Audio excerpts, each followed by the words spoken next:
So hello, everyone. This is Tony Van Schoik, Jay Treelor. and we are here to share with you tonight some best practices because we know that a lot has shifted over the last few months, and there are a lot of people looking for the information in order to be able to homeschool or even make the decision.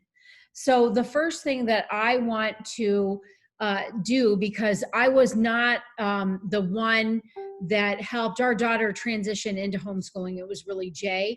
And when Jay and I were talking about this and wanting to share with people, I asked him to share his experiences because he was responsible for Catherine's education. He was the one.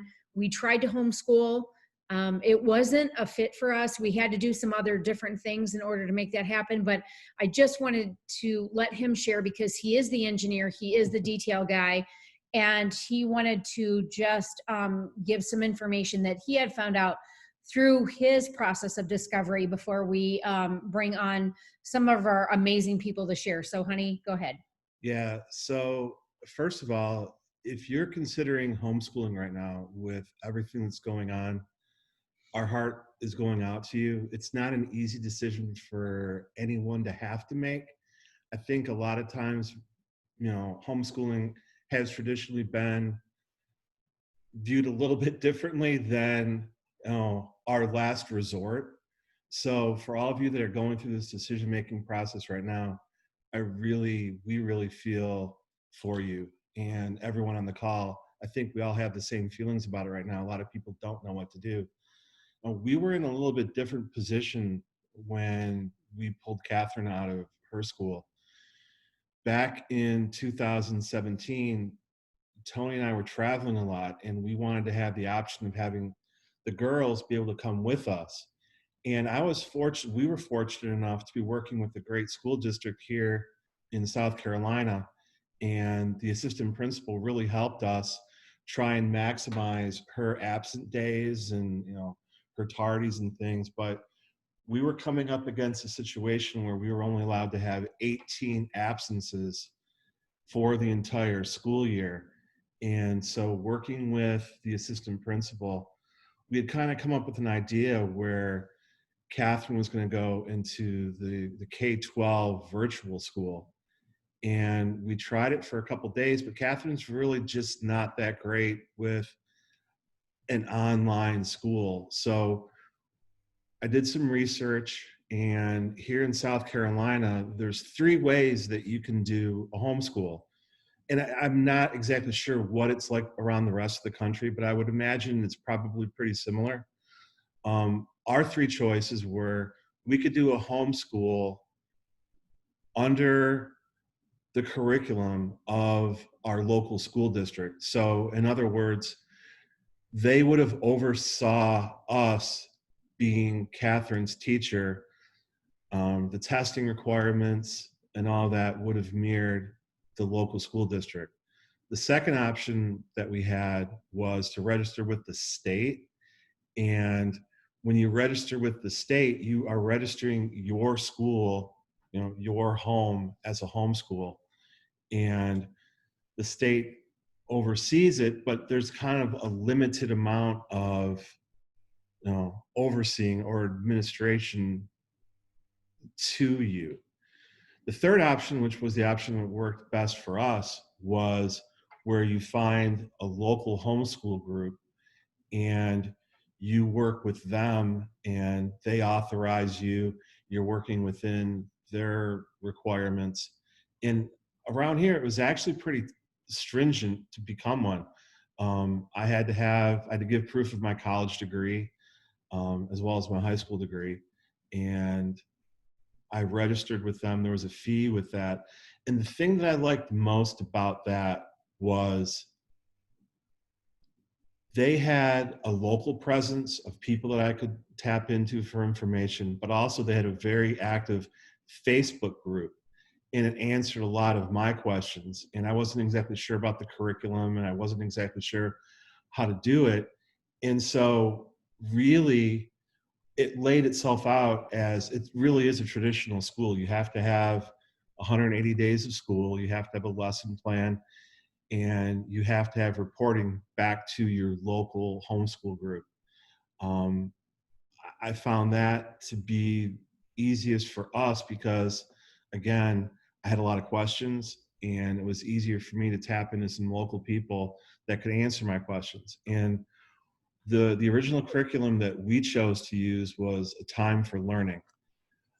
I originally picked that because it satisfied most of the South Carolina requirements for reporting, for having a lesson plan, for keeping information. There's what is called a portfolio, and in that portfolio you have your lesson plan as well as recent work that your child has done, because as soon as you do sign up for one of the homeschool methods here in South Carolina, you are auditable. They will come or ask you for uh, information on how you do it. And that's happened to us several times. And not that they're, oh, here, we're the auditing. All they want to do is want, hey, how's it going? Are you up to date on what you need to be doing? Do you have all your paperwork together? And so it wasn't, I mean, it's not adversarial or anything like that. They just want to make sure that you're following the guidelines. And again, they've been very helpful, this local homeschool group that we are part of. Um, Originally, I was doing it, and Catherine and I have a very close relationship, and it was pretty easy to go into teacher mode because I had been doing her homework with her since she was little. The problem with it was that we were still running into the same problems with our travel schedule, our work schedule, Catherine's activity schedule, our older daughter, Naomi, her activity schedule. And as much as I really wanted to be Catherine's teacher, and I really thought that we had a good program lined out, it just wasn't working out as far as the time that I was really able to spend with her and the time that we had wanted to be able to travel together. It just wasn't working out so well. So we ended up having a friend help us kind of work through some of that. And we ran into a couple problems with the accountability, with, again, not staying current on the lesson plan, not staying current with end of the year reporting. So the first year that we did it was really an eye-opening experience on what we needed to do differently. And so now we've transitioned into a little bit different system where we actually have Catherine's third grade teacher. She helps us out with the lesson plan, and she helps us out with homework, and she helps us out with a lot of different things. And she does the lesson plan for us, and she follows the local our county standard for the curriculum. Now that wouldn't necessarily work for everyone, but it's worked very well for us because Catherine did have a relationship with that teacher. And so any questions that she has, they get on FaceTime together. And, Mrs. Turner is here at the house once in a while to help out. That's not an option that all parents have, but it's been a great option for us to have. So it's sort of a hybrid where we have a teacher, but we also have me. And so working within those parameters, it's been really effective for Catherine because she kind of has the best of both worlds. She has interaction with the teacher as opposed to video interaction with the teacher. And then her and I have a lot of one-on-one time. The biggest suggestion I would make to anybody that is looking into this is use Facebook to your advantage. Find those local groups, find some like-minded people that have had success and failures, and we learn more from failure a lot of times than we learn from success. And I'm sure the other people that will be speaking tonight will talk about that too. It's really important not to get bogged down in what you can't do, go onto Facebook. There's lots of groups that love to help out, lots of local homeschooling groups. Don't get hung up on the curriculum. They're all very similar, and you'll be able to figure out what's best for your child like we did. And that was really all I wanted to say, maybe more from a father's perspective on how this all has worked out. We're really happy with where Catherine's at. It's really been beneficial for her. It's been beneficial for our family. It's been beneficial. It's been everything that's gone on over the past 6-7 months. It hasn't been a transition for us. It hasn't been something where she was in school, now we have to make up our mind in a matter of a month like a lot of you do. So that's really all I have to say is don't get hung up in the curriculum. They're really all very similar. And bless you all. Hope you all get through this because I know it's not easy. Thanks, honey. Yeah. Really appreciate it. So before I introduce Amy to speak, and then we have Suzanne here, and then Carrie Lynn is on, and I know that these guys have been, in this before all of this happened. The one thing is that, and I know that these ladies will speak to it, is that there are a lot of different formats out there. But the best thing that you can do, also too, if you're looking at a micro or a blended, or just sticking strictly to homeschool, is that you do have to find support. That's one of the biggest things that I have seen across the board. I have talked to other homeschool moms here in my area, along with, what we've been through on this journey for the last couple of years. But you've got to find support. You cannot do it alone. And you know what? If you have a significant other, or your spouse or whoever, they need to be involved as well. So this is a duality, with both of you helping out with your children in this time. So next, I want to bring on Amy Marino. So Amy, I know that you and I have had some conversations. You've been doing this for a few years, and you have some great insights. So would you please share? Where's the cap? What's worked for you, what are your opportunities? It fell down on my side. All the information that you have to share.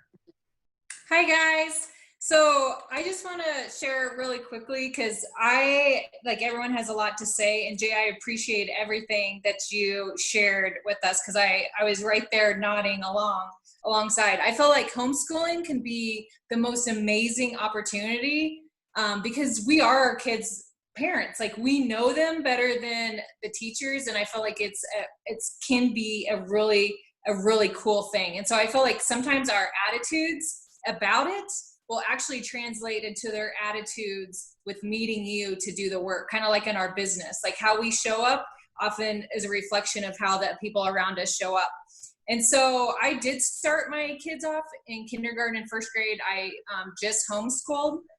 Then I found a charter school that was homeschool in Alaska. It was really different because you actually get paid to homeschool. It's really awesome. They have lots of resources.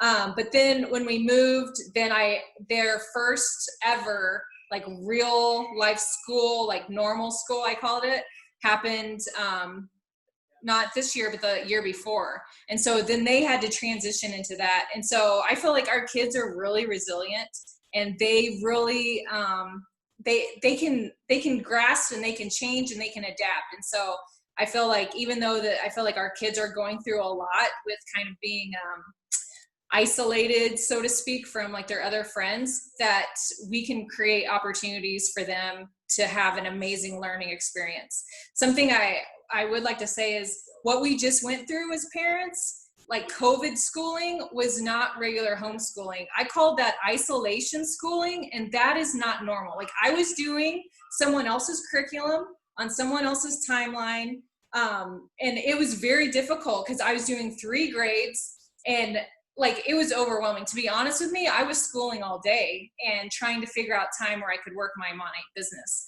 And so I'm like, why am I going to try to do that again? Like, why can't I just do, like, I would suggest finding things like, what are your kids really passionate about? What do they love to learn about? Do they love rocks? Do they love animals? And finding things that they love learning about, then it's not a chore. Like, they're learning and they don't even realize they're learning. I would also suggest like figuring out like what is their learning style. Like some kids don't stop, like they just fidget, they want to build and they want to create and learn. There's so many different ways to learn that we sometimes just think that the only way to learn is a textbook.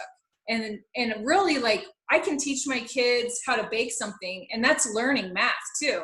And so I feel like when we incorporate them in a part of our life and what fits with your life so that you can actually work your business and teach your kids at the same time, like that's like a win-win. Like we have the opportunity that we can do that because our schedule is based on, you know, what I have to do that day.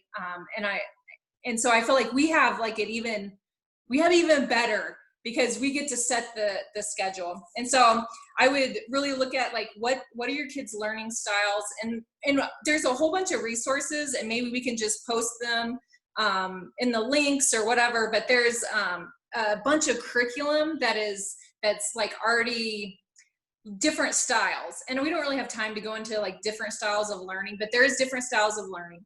So Amy, what we can do is take all of the resources. You guys can just send them to me. I can put it into a document and all the different learning styles, which I've already been researching.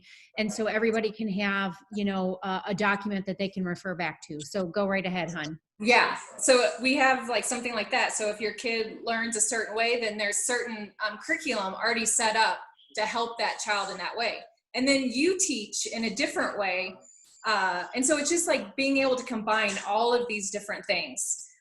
I would say routine is really important. Like when we did it, I said we had to have breakfast done and everyone had to be ready for school at 9:30. And so then and then we had a set schedule and they knew what they needed to accomplish that day. I feel like that's really important because then they get to check the boxes and they feel accomplished, like that they really accomplished something, or they felt like they attained some of their goals, and they get to learn about goal setting. And all of this too is like age specific. Because I work my Money business, I need them to do more online learning. And then I supplement that with things that are around the table, like history or writing. And so some of my favorite apps for learning are like Reading Eggs, and they have like a math segment and a writing segment. We do Night Zookeeper, and that's basically they get to draw their characters, and then there's writing prompts and they learn about writing. Adaptive Mind has math and reading and writing. And so we do a lot of online like learning games, but my kids are also elementary aged. And so, you know, you have to kind of take it where they're at, but that works for us right now. And then I love a program called Classical Conversations, and that's more of like a smaller group setting. And then you have that small community, you meet once a week. It is Christian based, but then you basically really have to do math and reading at home. And if I could just input this too, is like when you have a kindergartner, you're not going to do all day school. I think some people feel like homeschool is this thing that like is going to take over their whole life. Well, depending on what grade you have is going to really determine like how much time that child really spends doing school. And so it doesn't have to be like all day thing. And there's things that you can, when you have multiple kids, that you can do together. Like science can be together, history can be together. And then you can just spend time like rotating around based on what each child needs and what you have going on. And sometimes it's really awesome just having like a 4-day school week and spending one day just out, like doing something together as a family out of the house. And yeah, I think that's basically some of the main things that I wanted to say, that it can be a lot of fun. Yes, there's days that it's challenging, just like in our business, like there's days that it's challenging, but you know what? It doesn't mean that I'm just going to give up and not do it. It's like, okay, like what didn't work today and how can I figure out what I can do better tomorrow? And then, yeah, you need community support, just like in your business. You need a community so that you can grow, and then your kids having time to be able to connect. But when we really like homeschooled back in the day, I called it go schooling, because my kids had like horseback riding lessons. We went to swimming lessons. They did archery. I mean, it's like we were on the go and someone was doing something and we were there doing school in the mix. And it's exactly like how I work my business, because like I do my business while I'm on the go. I don't have a set time as a mom to just spend 7 hours working in one thing and so I feel like homeschool just works with what you're already doing, and you get to actually be a businesswoman and a homeschool mom at the same time as you get to spend more time with your kids. And just tonight, like my kids they see their mom making money. So they're out there in the yard, like drawing pictures to sell pictures because they want to make money. And so like we get to the opportunity to raise up this next generation of world changers, and they're looking at us, like instead of them idolizing their teacher, which isn't a bad thing, but like say their teacher isn't maybe a best influence or doesn't really enjoy teaching, but it's a job for them. And so I guess like I'm invested because they're my kids and I want them to grow up and be more successful than I am. And so I'm willing to make little sacrifices here and there. So that way, at the end of the day, no matter what's going on in the world, like I know they're going to be educated and they're going to want to change the world. And then I get to look back and say, like, I got to be a part of that. Like, I don't know. So that's my 2 cents. I don't know if that encouraged anyone, but I just wanted to just to say, like, homeschooling isn't like all bad and, oh man, I have to do this. Like, this is an opportunity that we get to impact our kids. And it's really like when you find a curriculum that really fits, it's actually a lot of fun. And you find yourself, you're learning right along with them. And you get to learn what you want to learn about and not something that maybe your kids aren't even interested in. And then they don't even really want to go to school or be there or do something. So anyway, I hope that encouraged somebody. Thank you, Amy. That was great. Yeah. That's great. And so, you know, through our last almost 3 years now with Catherine being homeschooled, is that she did Monday, Wednesday, Friday. She did 2-hour blocks. So Monday and Friday were from 1 to 3, and then Wednesday was from 11 to 1. You guys, she got everything that she needed in those 2 hours. But here's the thing, is that also too, based on what we know as far as what we can ingest, sitting down and trying to learn, is that it's 50 minutes of learning. Then you've got to get up 10 minutes, you walk around, you go to the restroom, you get more water, but you have to have a set standard. You can't be getting up, getting more water. You can't be getting up to go to the restroom. So you have to have all of that done, and you have to have that set schedule for those 2 hours. That's really, really important. So we want you guys to know that, you know, that there has to be structure. And even if you take the field trips, and again, so Catherine, you know, has our yoga class every day. That is her PE grade. And if she sucks at her class, then she gets a C versus a B or an A, right? So you have to be present. You have to be actively listening, and we have to encourage, you know, our kids to do this. This is a real deal here. So I just wanted to share that with you guys. So I want to transition, and Suzanne, I know that you've been doing this for a while and that you've had great success and you love it. And Amy, thank you so much. Love the information that you shared with us. But Suzanne, tell us about your journey and your best practices, and what were your opportunities?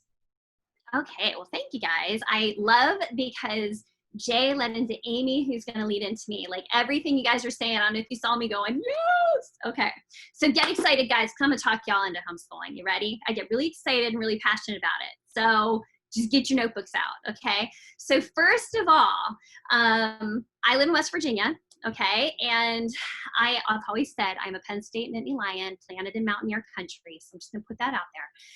But we didn't really have a lot of, and we still don't have a whole lot of opportunities here. But let me give you kind of a sense of where I started. We have 4 children. They are 17, 15, 12, and 8.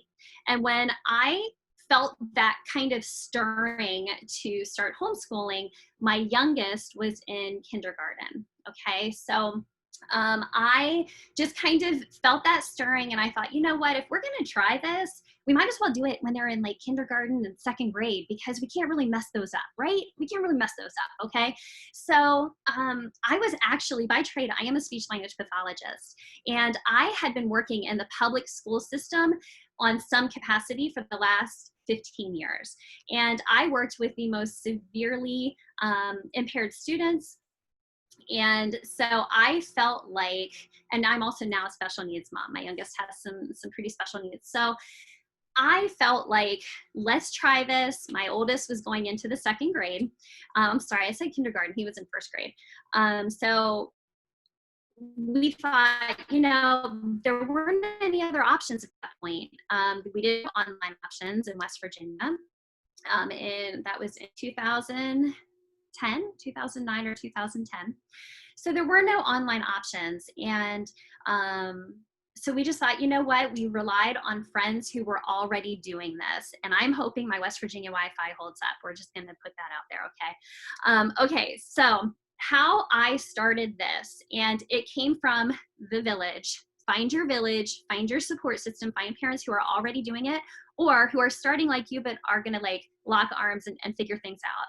So the first thing I knew to do was to look at what my school district was doing at that point. Just kind of, I went to my state Department of Ed website and just thought, okay, let's pull second grade, you know, benchmarks, that sort of thing. I don't really, this is a personal thing, I don't really put much into levels and achievement standardized tests per se. I use them as a guideline to go, okay, we should hit that somewhere in the second grade. But I used them as a guideline just to be aware of them. Then what I did was I looked at, my husband and I we sat down and we thought, and if you guys will put this in the chat, what do you want your child to become when they graduate from high school? What do you want your child to know? I'm gonna give you just 30 seconds, okay? Because I don't want to take everybody's time. But what do you want your child, your 17, 18-year-old to know by the time they finish their senior year of high school?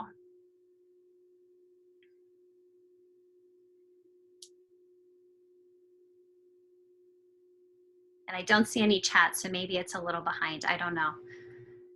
Okay, life skills. I want them to know what they want to do without someone telling them, finances, who they are, how to run a household, how to function and be responsible. Guys, are there any classes in public school teaching that stuff right now?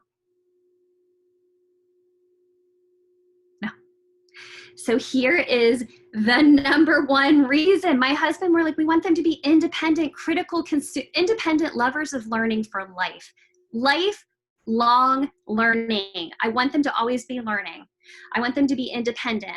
I want them to know who they are, know what their core values are, know how to wash laundry, know how to cook a meal, okay? Know how to do their taxes, that sort of thing, okay?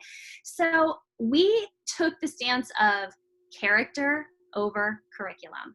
Curriculum's important. I'm getting to that. Character over curriculum. So it's more about your core values. So step one, identify your own core values and your family's core values and the end game you want for your children. Okay? If it's to become a doctor, okay. But I'm guessing it's not. Okay? So what's your end game? Next, both of you touched on learning styles, okay? It's very critical that you not only determine your child's learning style, but your own, because that's going to filter into your teaching style, because your learning, how you learn things is how you're going to teach them. And if you have drastically different learning styles, neither one of them is good or bad, or better than the other. It's just that you are going to deliver it the way that you've learned it and understand it. But if you know that your child is kinesthetic and you're auditory, then you need to make some adjustments, or not get upset when they're not getting it, or not get upset at yourself for not being able to teach it the right way, okay? So it's your responsibility to figure out your values, your end game, figure out your learning style, your child's learning style, and then your teaching style. Because guys, I'm going to relieve you and I'm going to release you from this guilt. You are not recreating public school at home. You are not responsible for doing public school at home. Now, if you want a classroom of your own, a school room that's beautiful, more power to you. Perfect if that's what you want. I don't even have a table anymore that we use. That's just how our homeschooling goes after the last 10 years, okay? So then you need to look at, okay, here are our learning styles, here are our values, here are our teaching style. What method? And there are about 7 to 8 of the most popular methods of homeschooling. And they go from the most structured to the least structured. Again, there is no best one. It's the best fit for you, okay? I started my first year, give yourself some grace if it's gonna be your first year, because you're gonna wanna recreate public school at home. And you're gonna wanna be structured, okay? Because you're gonna want a schedule, you're gonna want din-din-din-din. Again, I'm not downing that, okay? But give yourself some grace, and I'm gonna give you the rundown of your first year. Now until September, you're gonna be super jazzed. You're gonna be so excited. You're gonna buy all the things. You're gonna buy all the books. You're gonna be all excited. You're gonna buy them all the things. You're gonna give them their first picture of the school, first day of school. You're gonna name your school. And then October, November, you're like, okay. December, January, you're like, let's unschool. Okay, let's try unschooling. They're learning.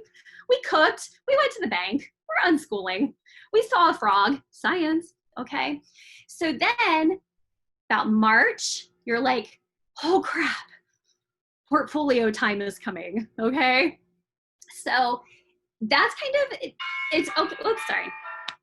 Okay. So that's kind of, you know, you have to figure out your styles, figure out which method fits your family, and then look at curriculum based on that. Okay. If you fall into that unschooler method, you're not going to want a boxed curriculum.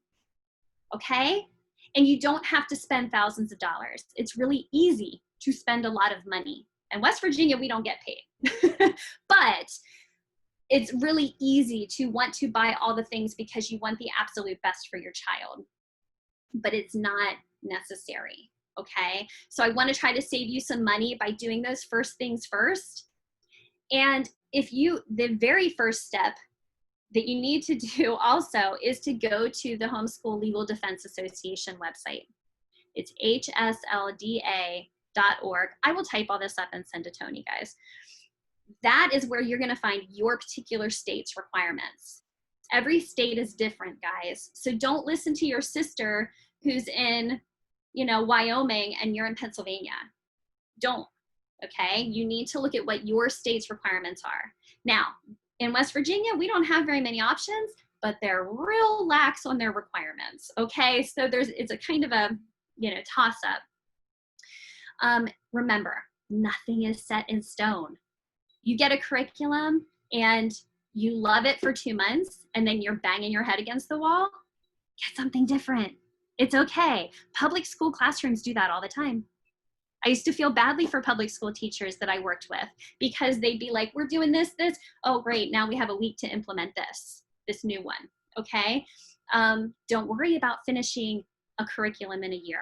Public schools don't finish their textbooks either, guys. Okay. As far as schedules go, I have found it most successful for me to find a rhythm versus a hardcore schedule. Now that is my personality. I have 4 children. My husband and I both work from home. And so our rhythm, our house doesn't start rocking and roll until about 9 or 10 a.m. I'm just going to be honest with you. And I have put it into place that my children become independent learners. And so yes, my 8-year-old, you know, when my older children were 8, my 8-year-old now is a little bit different, but they wanted me right beside them, helping them, guiding them. Yes, that's right. Keep going. Keep going. Good job. Keep going. My senior this year doesn't want mom breathing down his back anymore. And I'm thankful for that. So usually about 5th, 6th grade, my kids were all independent with their work. Okay. Because my teaching style isn't one where I sit down. Go figure. I like to move around and be active. Okay.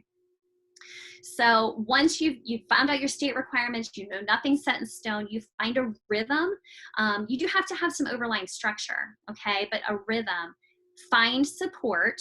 And I know that Jay said this, Amy said this, but don't fall into the comparison trap.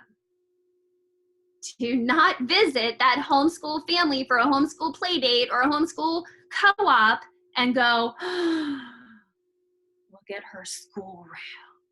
Oh my gosh, she's reading 17 chapters of the Bible every day. Like, don't do that, guys, because you are your child's best expert. You know your children, you know yourself, you know your goals for them. Have them also set their own goals for the school year. Maybe it's to tie their shoe. Maybe it's to become independent with math. Maybe it's to read 20 books. I don't know, but have them set their own goals as well. This one, I will say, when I check, I look at my state requirements. This is what I do every year. My husband and I talk, okay? Homeschooling still a good fit? Yes, homeschooling still a good fit. We ask it every single year because that's the number one question. Oh, are you going to homeschool through high school? That's the number one question we get all the time, okay? We used to. Once I know kind of the benchmarks, guidelines, where I'm kind of operating in, I also look at this book, which is, and again, I'll send it, What Your Child Needs to Know When by Robin Sampson. Now, loose, okay? Again, loosely. This goes by grade level, okay? And then I look at our goals and our methods. Now, I am definitely a hybrid, okay? Our first year was public school at home. And then I had several miscarriages, and we homeschooled the best we could through trauma for almost an entire school year, okay? Through this time, I was also working in the public school system and building several businesses. You can work and homeschool. You can work and homeschool. You just have to prioritize. So when you sit down and go, I have zero time to do any of this, I don't know when I'm going to get it done, find your support system and figure out what you can do to outsource without guilt. If it's outsourcing cleaning your home, outsource it. If it's outsourcing teaching chemistry or science, do it. I hate arts and crafts. Hate them with a passion. But you know what? I was a high school senior photographer, and a lot of the art students needed senior pictures at my local high school. I bartered. My daughter loves to dance. I bartered dance lessons from some of the local ballet students. Okay? Outsource without guilt. You cannot do it all. So you're going to give yourself and your children a lot of grace. You're going to realize they eat more, and your house will always be dirty.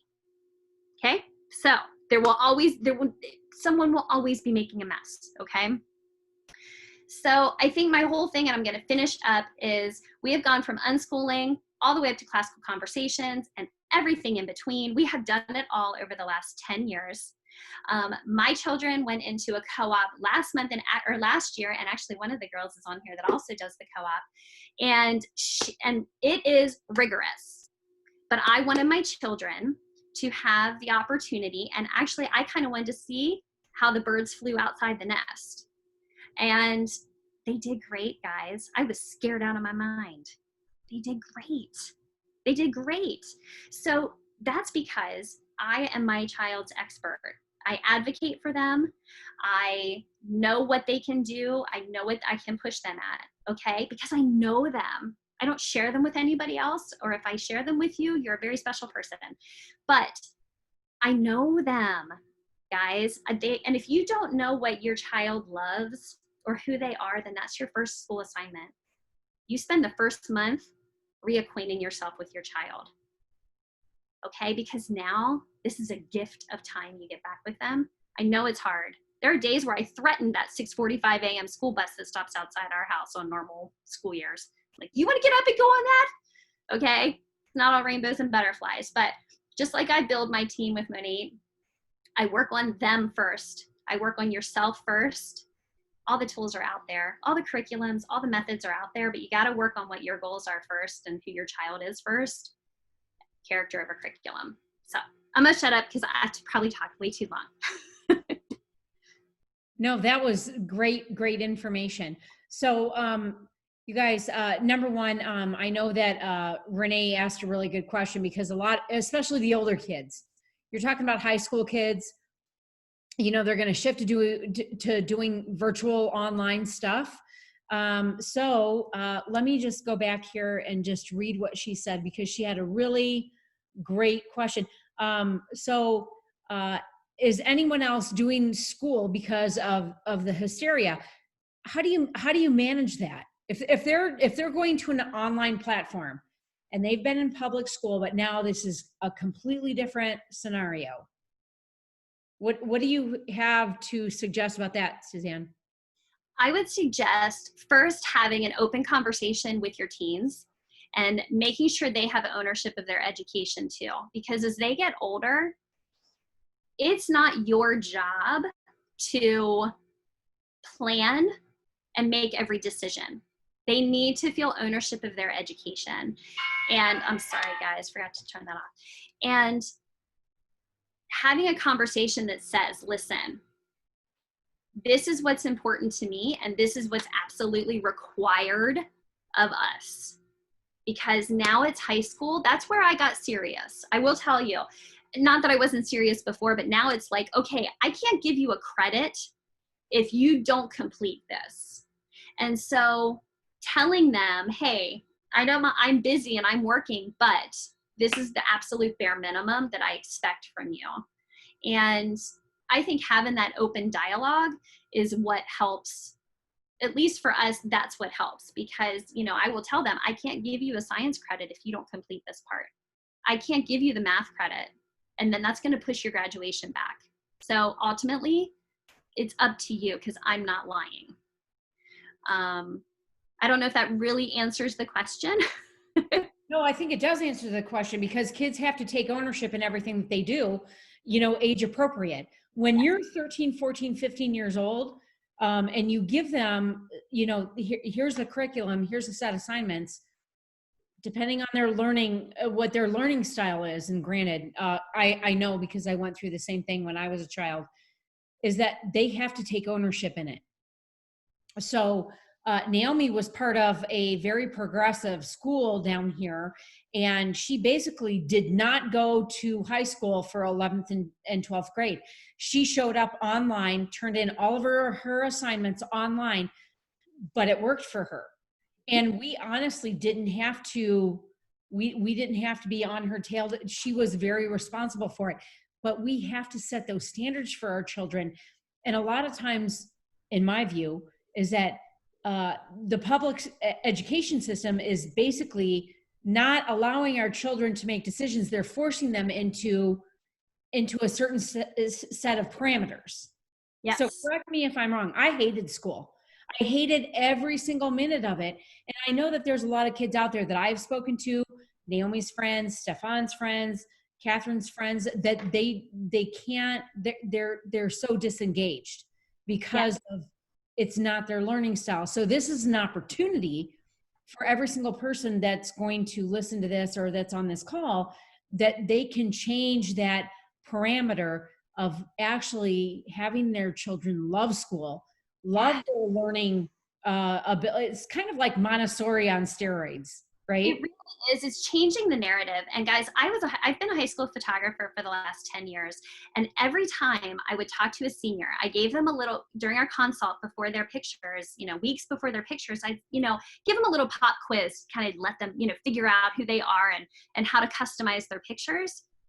90% of them had no answers. No answers. What they were good at, what they liked about themselves, what they didn't like about themselves, what they were doing after high school.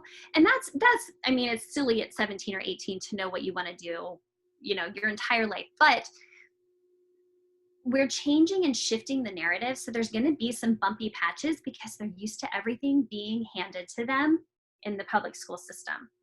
And I'm not anti-public school. Let's just get that out of the, I don't judge people who send their kids to public school. I love my teachers that I worked with. I was in the school system, but they're used to go here, do this, do that. We've had them in sports since they were 3 years old, guys. And an adult told them then what to do. So when they're given that independence, it's a little disconcerting to them. And especially now with our older kids, I'm finding, my son's going into senior year and he's looking at this pandemic like, what the heck? What am I going to do? Like, I'm supposed to be jumping, I'm supposed to be flying the nest soon. What am I flying into? So there's going to be some, and depending on the tone of the household, if the tone of the household is stressful and chaotic, that's what your school year is going to be. Now, it's going to happen.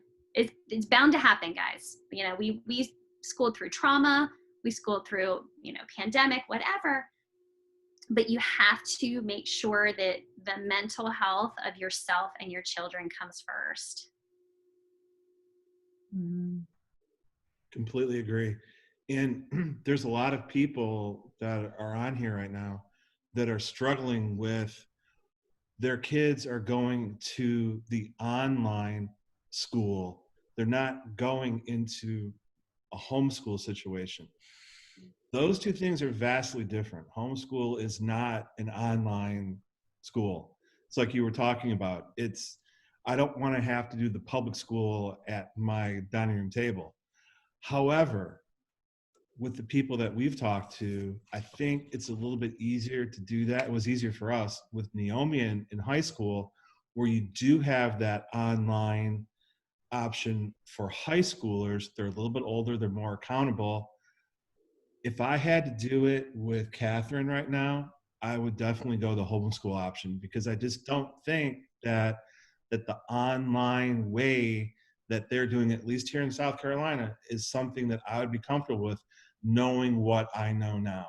So I'm glad that you talked about bringing the public school to your kitchen table, because that's not really what homeschooling is at all about. Not even close. It really isn't. And it's intimidating, guys, and had we had an online option 10 years ago, I probably would have tried it. But there's a certain freedom once you release that, oh my gosh, I'm responsible for 10th grade, or I'm responsible for 6th grade. Okay. Once you release that and realize that the standards that even in this book, and I love this book, but the standards for each state and all that aren't necessarily created by the people in the trenches and the people who know your kids. Yeah. It's funny. Tony and I were joking around while you were talking. You held that book. I was like, I had that book. I had all the little Post-it notes and it was all highlighters. And then after a while, I'm like, I kind of already knew that. I don't use it anymore, to be honest. My first couple years, and I loaned it out to somebody actually a week ago. I'm like, who did I loan this out to? I took a picture of the Amazon thing. But I used it for my first couple years, and then I realized, I still use the guidelines, but I'm the expert on my kids. And now as they get older, now I know this one wants to go to college. Okay, so we're doing the college prep route. This one wants to go into business. We're going to do the business prep route. Oh, and I will tell you, there's an amazing, it's called Lemonade to Leadership. When my kids were early middle school age, they've seen their parents build businesses. And so we wanted to build that entrepreneurialism into their life. And so there are curriculums. It's called Lemonade to Leadership. I forget who it's written by, but that talks about business and business creation. So it's really cool. Yeah. Hey, Amy, I see you nodding your head. You're just kind of going like this still. Did you have anything that you wanted to add with what we've been talking about? Because this kind of all goes back to you too. What you were talking about, your kids selling pictures outside because they saw mom working her business. Mm-hmm. Yeah, I all of what you guys said, like this is great. And I'm even taking notes because I feel like we're always in the learning mode, even as adults. And so, yeah, this is great. And I love the opportunity to come together and we get to talk about this as a group. And yeah, thanks for letting me be a part of it. No, thank you so much. So you guys, Carrie Lynn was able to join us, and I dropped the ball and I forgot to ask her to be on here, but she's actually homeschooled her kids, and her son Seth is actually a homeschool graduate. So Carrie Lynn, are you there? Can you unmute and just share with us real quick?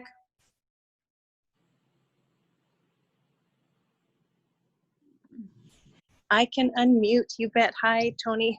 Hi, how are you? Great. You caught me in a bit of a pickle here with having my hair up in foils right now, but I'm happy to share. Yeah, if you could just take, and I think that we're going to take this further because so many people need this, but if you could just take a few minutes and just share, what I've been able to see from, the last couple of years of knowing you and where you are now. Can you just give us a quick overview? Sure can. We've homeschooled from day one with 2 of our kids. My kids are now graduated. 2 of them are graduated, like you mentioned, and my youngest is 15. The greatest thing that we've enjoyed, well, my goodness, there's lots, but the flexibility that I've had to work from home, to time block and to be able to manage homeschooling, but also the kids watching me. The kids watching and learning, mom going back to work when I've been a stay-at-home mom for years, but to be able to work from home, to have that flexibility, to teach them how to time block and time manage, but also to reach goals. They've watched me and needing to bring home an income and be able to do that and teach them through that. I've been able to teach them a lot of entrepreneurial skills because they've come with me along with many meet my mates they've come to. Actually, my son is now a market partner too, so it's been a really neat educational opportunity because my kids were there alongside me to be able to learn and watch and grow, see mom do hard things, and to be able to know that, yep, they can do hard things too. And when I say hard things, it's not like Monade is hard. It's just learning something new, right? And growing and challenging, taking on new challenges with that.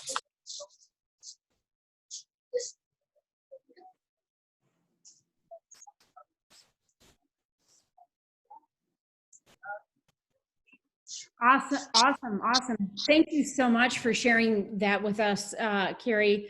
Really appreciate it. But you guys, do you have any other questions before we wrap this up tonight?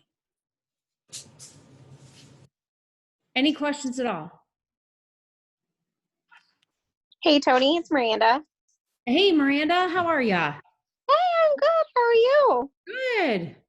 Well, first of all, I just want to tell you and all these other ladies, thank you so much for having us on here tonight. I just wanted to kind of impromptu jump in here. I have been a Mom 8 for 5 years, and I have a 7-year-old daughter that is going to be going into the 2nd grade. I had actually been on the fence about homeschooling my daughter because of some very unfortunate circumstances that had happened in her school.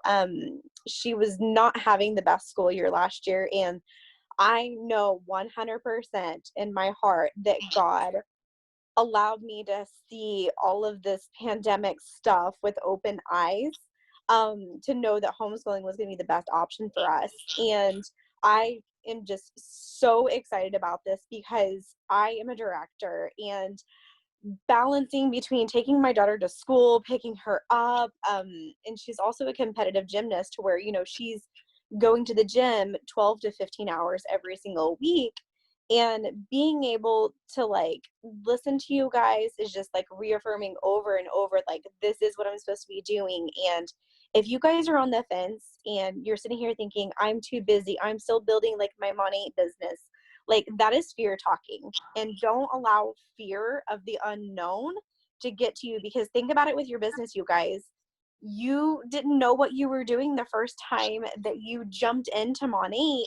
And so with your child going to homeschool, Tony told me this in the very, very beginning, and I promise I'm going to wrap it up really quick. She said, make a big old hot mess at first. It's okay.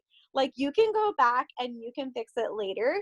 So I promise, no matter whether your kid's going to kindergarten or their senior year, take that first month or two and just figure out each other. And I love that Suzanne said that, because over the last 3 months, that was kind of what I did with my daughter as we were determining how we were going to navigate. Because I put down the chat, I totally revolted against the school system. I was like, A, they can't deduct my child's grade, they can't lower her, and then B, we went through something, you guys, that was unprecedented.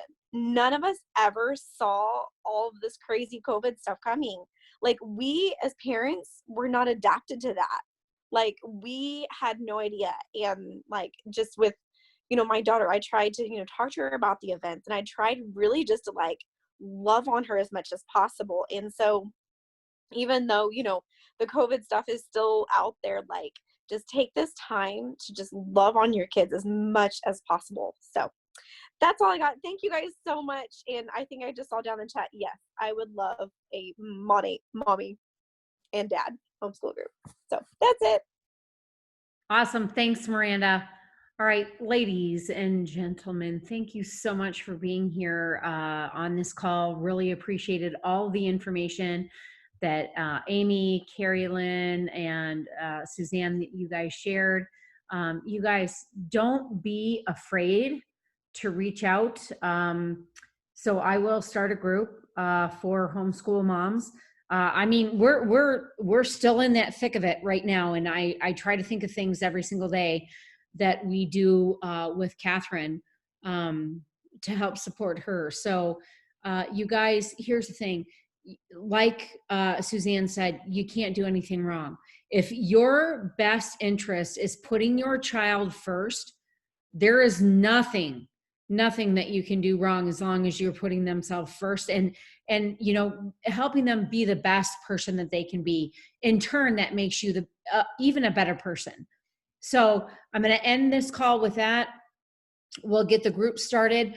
Please don't feel overwhelmed or anything like that, you guys. I'm actually feeling really sorry for a lot of you that have to pivot at this point and do what you are having to do right now for your own children's well-being. Me personally, and I'm just going to get on my soapbox for a second, I don't think it should be this type of situation. I think you should have more choices, but right now you have to make the best choices for your children. And because we have this vehicle that we have right now, you need to take it to the next level in order to provide for your family, provide for your children. There is no other better reason than to take it to the next level. So do it for yourself, do it for your children, do it for your family, and do it for the betterment of our society, because you guys, it's a gift we have, so we can do that. All right, you guys, thank you so much for spending a little time with us tonight. Thank you for being on. Thank you for your input. Thank you so much for your feedback, and I want to hear more, but let's get this group started. Let's move forward. Let's make this the best that we can for our children and for ourselves. I think it definitely makes you a better parent as well. So you guys, thank you so much. Tony Venchwick over and out.